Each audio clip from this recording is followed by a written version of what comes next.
Queridos amigos, estamos estudiando la Biblia, estamos en libros históricos, Esdras y Nehemías, encontrándole el sentido a la historia basado en el texto bíblico.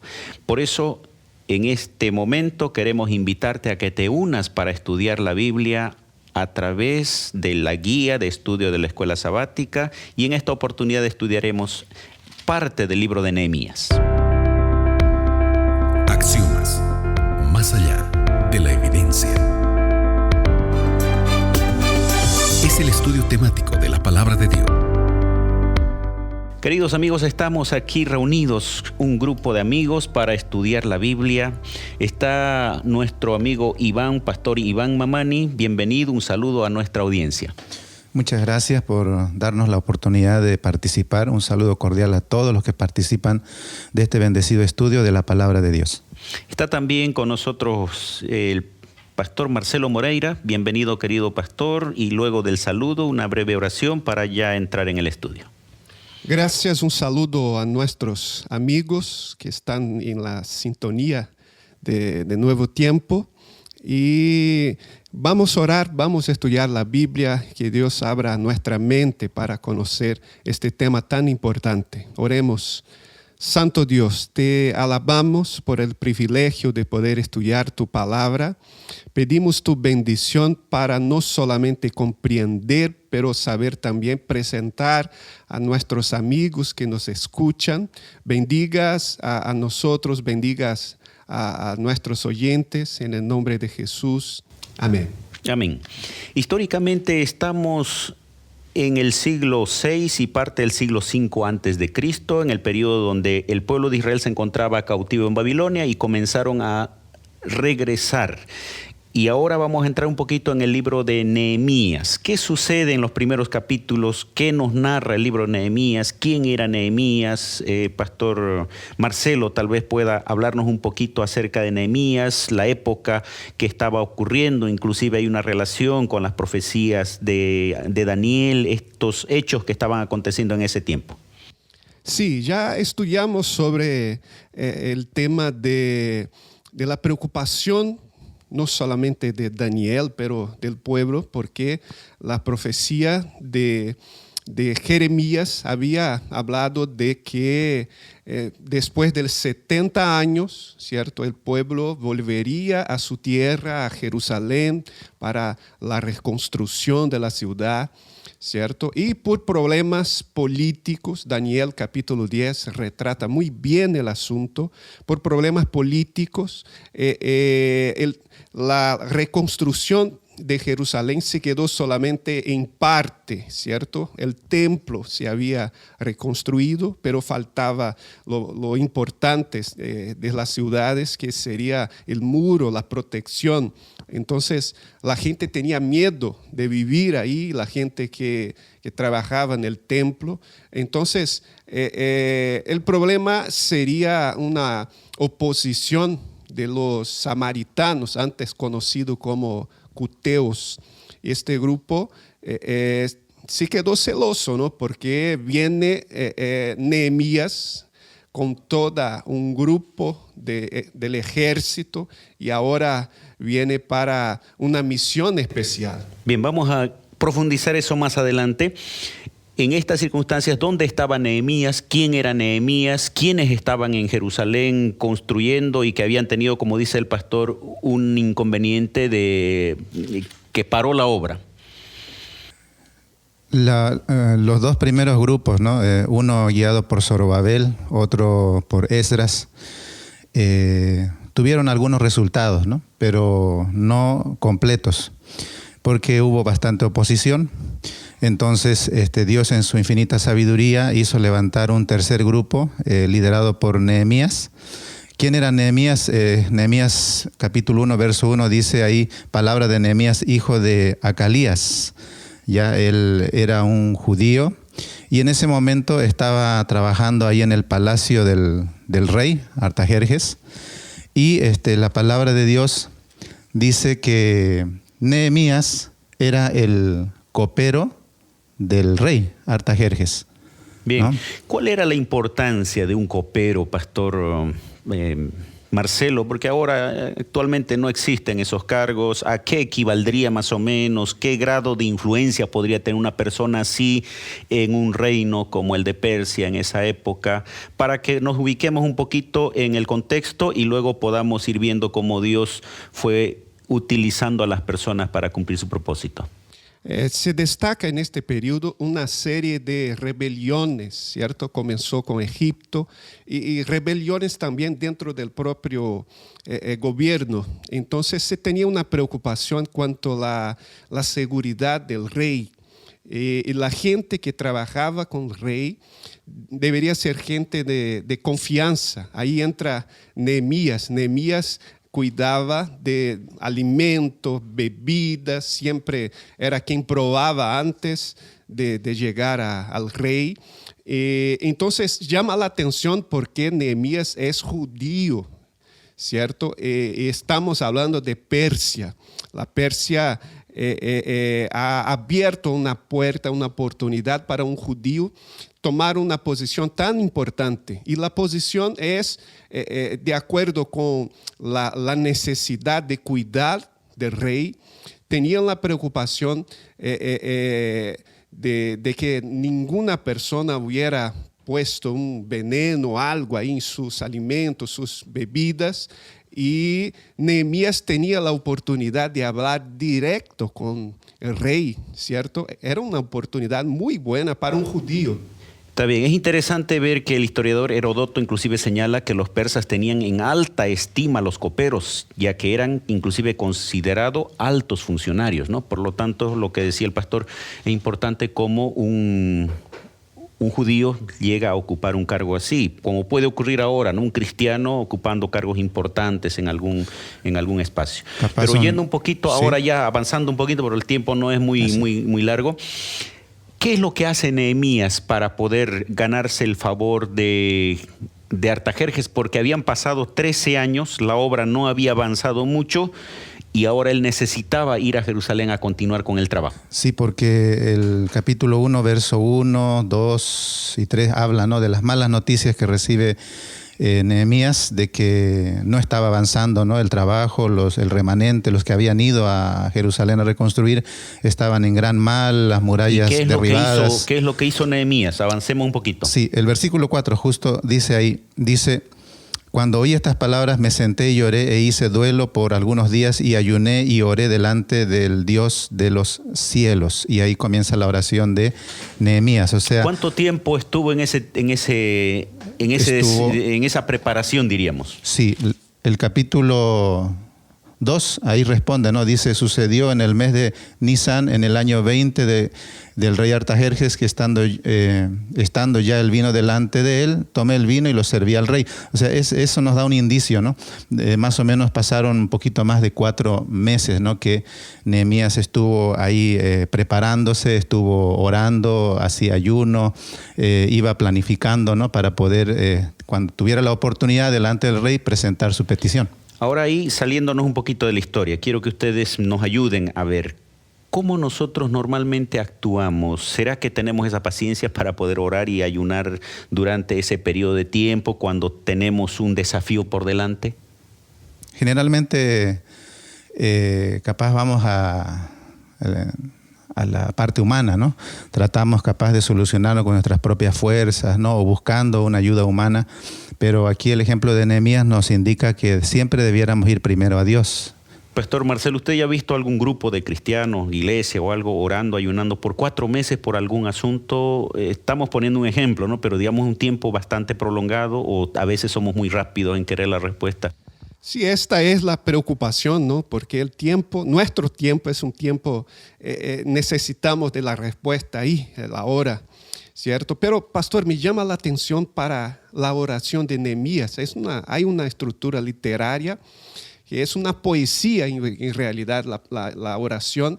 Y la oración, en la poesía, la énfasis es recuerdas de tus promesas. Es una cosa importante para nosotros hoy, porque la historia del pueblo de Dios habla a nosotros hoy, ¿cierto? Como Dios ha hecho milagros en el pasado, puede hacer también nuestra vida ahora.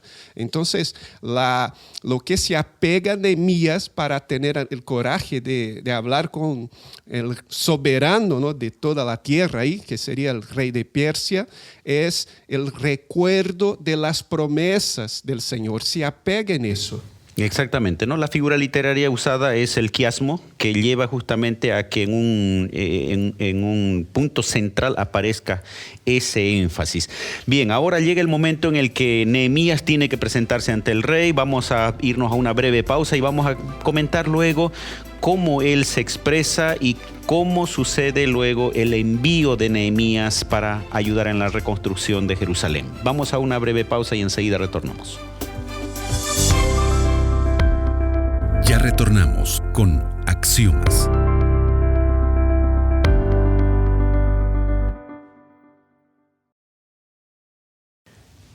Estamos de vuelta, queridos amigos, con nuestro estudio. Estamos ya comenzando a estudiar el libro de Nehemías. Hemos visto que Nehemías, un judío, recibe la noticia de que la obra había paralizado en Jerusalén y él se prepara durante 4 meses ayunando, orando, para poder hablar con el rey Artajerjes. ¿Cómo sucede este encuentro y cuál es el resultado de aquello, Iván? Nehemías se presenta ante el rey, le sirve el vino, como dijimos, él era el copero del rey, y el rey nota que él está triste, ¿no? Dice el versículo 1, en la última parte, dice, y como no había estado antes triste en su presencia, me dijo el rey, ¿por qué está triste tu rostro? Y esa es la oportunidad que Nehemías estaba esperando, ¿no? Él se introduce, ¿no?, al tema de una manera muy cuidadosa, y habla acerca de sus antepasados, ¿no? Cómo la ciudad donde estaban sus antepasados habían muerto, estaba todo destruido. Entonces, desde ese punto trata, ¿no es cierto?, de hacer que el rey se conduela y también tenga esa misericordia, ¿no? ¿Y qué logra él luego de eso? Después de eso, el rey, el versículo 4, le dice, ¿qué cosa pides? Y dice, entonces oré al Dios de los cielos, y entonces ahí él le pide al rey que le pueda ayudar. En primer lugar, ¿para qué? Para reconstruir, ¿no?, la ciudad del origen de sus padres, ¿no?, que era Jerusalén. Él no dice directamente, ¿no?, Jerusalén, sino que habla, ¿no?, de la ciudad que él amaba, y pide cartas para poder pasar, ¿no?, las fronteras y no tener esa oposición, y también pide materiales, ¿no?, básicamente, ¿no?, como es la madera. Bien, históricamente nosotros sabemos que eso luego se cumple. Artajerjes le da todo lo que él pide y más inclusive, pero vamos a la aplicación un poquito. Él estaba en una situación bastante cómoda. ¿Qué nos puede llevar a pensar esto? Que muchas veces nosotros podemos estar en una situación tranquila, cómoda, pero él hasta arriesga su puesto al interceder por su pueblo porque él tenía algo en su corazón. Pastor Marcelo. Sí, yo creo que es importante hablarmos sobre tener foco, ¿no?, en nuestra vida espiritual, nuestra vida cristiana. Nehemías tenía un foco, que era su ciudad, era su religión, su Dios, ver su gente ahí alabando, adorando a su Dios. Entonces, creo que es importante tomarnos en cuenta la necesidad de tener un foco en nuestra vida espiritual. Prioridad, inclusive más adelante vamos a ver que Nehemías era una persona bastante pudiente, porque él después describe que hizo muchas cosas, compró personas, compró esclavos, mantuvo gente por muchos días.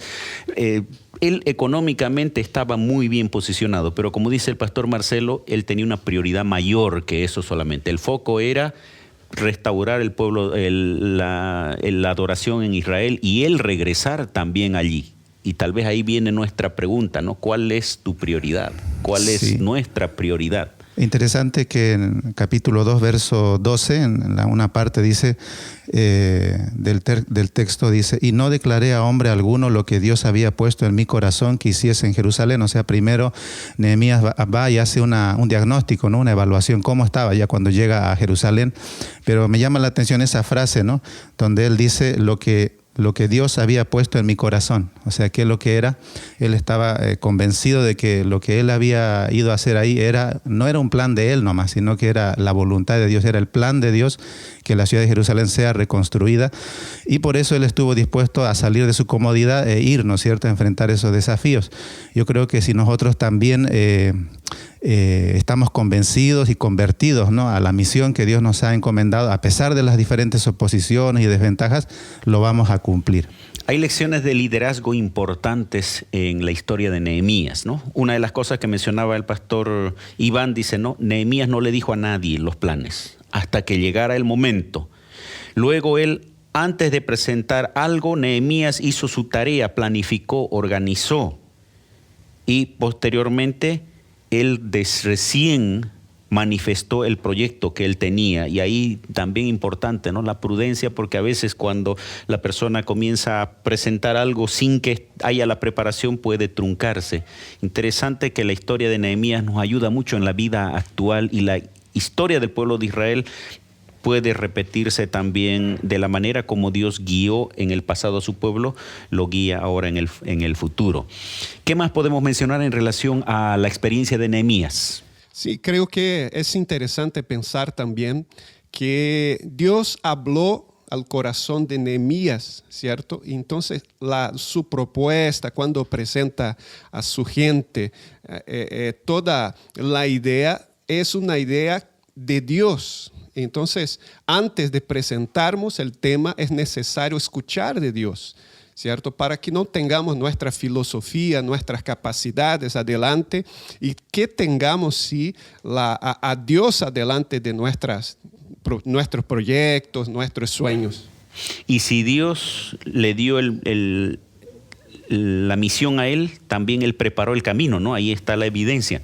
Claro que sí. Dice Nehemías 2, verso 17, cuando ya Nehemías habla con el pueblo, dice así: les dije, pues vosotros veis el mal en que estamos, que Jerusalén está desierta, sus puertas consumidas por el fuego. Venid y edifiquemos el muro de Jerusalén y no estemos más en oprobio. Entonces le declaré cómo la mano de mi Dios había sido buena sobre mí, asimismo las palabras del rey que me había dicho, y dijeron, levantémonos y edifiquemos. Así esforzaron sus manos para bien, ¿no? Eso ya cuando llegan a Jerusalén, ¿no? Cuando ya están. Y ahí es importante el tema de motivación. O sea, la palabra que él menciona motiva al pueblo, de modo que una vez que los motiva, recién comienza la planificación. Es importante, ¿no?, los testimonios en el trabajo misionero, la motivación. A veces como iglesia nosotros podemos centrarnos solo en la metodología, pero no tomamos en cuenta que la persona necesita una motivación, como decía el pastor Marcelo en algún momento, su foco, su prioridad, pero para ello tengo que motivarlo, para motivarlo tengo que mostrarle la mano de Dios actuando inclusive en ambientes paganos, y posteriormente se va a hacer el trabajo, como sucederá en la historia de Nehemías. Y pastor, interesante, volvemos aquí a la oración, porque en la oración Nehemías busca su fuerza en lo que había hecho Dios, ¿cierto? En el pasado, en la historia. Y ahora, para presentar el tema, justo Nehemías describió lo que Dios había hecho hasta este momento. Qué interesante, ¿no? Entendiendo la historia. Hemos visto en la primera elección Zorobabel y Esdras. Ahora entendiendo la historia a través de una parte de la historia de Nehemías. Queridos amigos, vamos a una breve pausa musical y luego vamos a continuar con nuestro tema.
Amigos, hemos llegado a la parte final de nuestro estudio. Hemos comenzado a estudiar el libro de Nehemías, la experiencia del pueblo de Israel a través de un líder usado por el Señor. Ha habido oración, ha habido ayuno, ha habido la mano de Dios en la vida de Artajerjes, del pueblo judío también que ya estaba construyendo. Y ahora vamos a recapitular o finalizar con algunas breves consideraciones, Pastor Iván y luego Pastor Marcelo. Es importante la planificación, pero también, ¿no?, nos da a entender Nehemías la gran importancia de la oración. Gracias a la oración, al ayuno que él hizo, Dios tocó el corazón del rey y también Dios tocó el corazón del pueblo judío, ¿no?, que hasta ese momento estaba desanimado, pero que fue motivado y se puso manos a la obra a pesar de la oposición. De la misma manera nosotros también tenemos que actuar. Bien, Pastor Marcelo. Sí, es interesante que el templo ya lo tenían construido y la preocupación era los muros, la protección, ¿cierto? Y eso es importante para nuestra vida espiritual porque no pensemos que es solamente ir a la iglesia, hay que cuidar de la protección de nuestra vida espiritual, de estudiar la Biblia, de conocer, de orar al Señor, ¿cierto? Aprendemos con Nehemías que ningún cambio comienza sin que antes pasemos por la oración, ¿cierto? Orar comienza a cambiar las cosas. Entonces, cuidar de nuestro muro, de nuestra protección, no solamente nos fijar en el templo, pero en nuestra vida espiritual. Bien, y también podemos finalizar diciendo de que Dios utilizó a Nehemías y así como utilizó a él, un ser humano con sus debilidades, con sus defectos, pero al mismo tiempo con el interés de entregarse a Él, haciendo lo que se mencionó, orando, preparándose, pero por sobre todo dejándose guiar por el Señor. Que Dios pueda utilizarte, querido amigo, querida amiga, en el lugar donde te encuentres, si eres líder de una iglesia o participas en un ministerio en la iglesia, Dios puede hacer las mismas maravillas que hizo con el pueblo de Israel a través de Nehemías. Que el Señor te bendiga en esta jornada. Axiomas, más allá de la evidencia.